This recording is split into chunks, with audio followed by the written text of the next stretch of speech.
The first thing she noticed was the weight of silence pressing down on the white tablecloth, thicker than the crystal chandeliers above them, heavier than the wine glasses trembling slightly under her fingers, and in that silence a man stood behind her chair as if he had always been there, as if fate had simply been waiting for the right second to clear its throat. The words he spoke were calm and low and not meant for the entire room, yet they changed everything in an instant, because they were not meant to be kind, only final, and they were directed at the man across from her who had once known her heart far too well. If this were you, if you were sitting there believing you were finally safe enough to try again, what would you do when the past pulled out a chair and sat down without asking? Her name was Hannah, and she had not come to this blind date with hope so much as exhaustion, the kind that settles into your bones after years of choosing wrong and forgiving too much. She had grown up in Ohio, raised on Sunday sermons and small-town promises, married young to a man named Aaron who had smiled like he meant forever until forever became something he only visited when it was convenient. The divorce had not been loud or dramatic, it had been quiet, like a door closing slowly so no one would notice how much it hurt.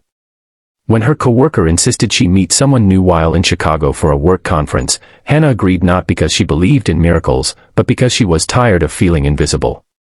She did not know that the man sitting across from her was Aaron, older now, sharper around the eyes, pretending surprise with the ease of someone who had practiced lying until it felt like breathing. Across the table, Aaron was talking about the city, about investments, about how life had turned out better than expected, and Hannah nodded politely while her chest tightened with every word.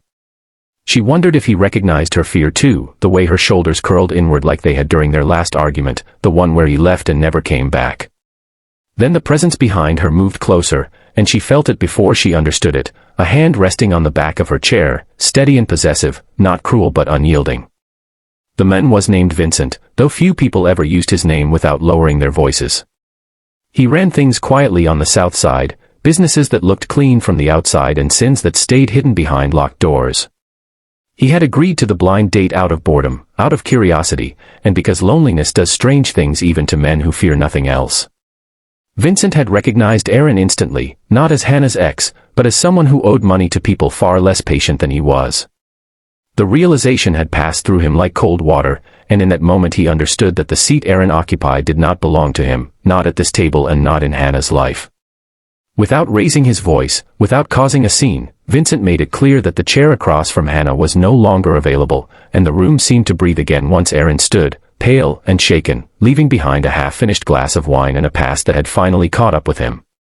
Hannah watched him go with hands that would not stop trembling, unsure whether to feel relieved or afraid, because when she turned toward Vincent, she saw not a monster, but a man who looked tired in a way she recognized all too well. They sat together after that, not speaking much, letting the shock settle like dust after a storm.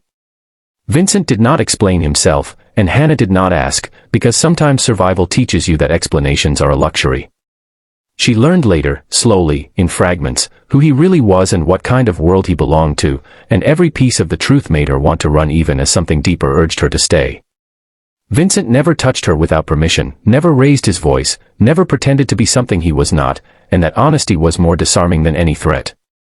Hannah found herself thinking about him on the flight home, wondering how a man surrounded by violence could be gentler than the one who had promised her a peaceful life. Their relationship did not bloom, it endured. There were nights Hannah cried alone in hotel rooms, questioning her choices, praying for guidance she was not sure would come. There were mornings Vincent stared at his reflection, seeing the wreckage of the man he had become and the fragile possibility of the man he could still be. He never asked her to accept his world, and she never asked him to leave it, but over time they changed each other in quiet ways that mattered. Hannah learned to stand straighter, to speak without apologizing for existing. Vincent learned restraint, patience, the strange courage it took to care when caring had always been a liability. Years later, long after the blind date had become a story they rarely spoke about, Hannah stood outside a small church in Indiana, sunlight warming her face as the doors opened behind her. Vincent had walked away from his empire piece by piece, not out of redemption, but out of love, and the process had cost him friends, power, and sleep. It had not been clean or easy, and some scars never faded, but he had kept his promise to try.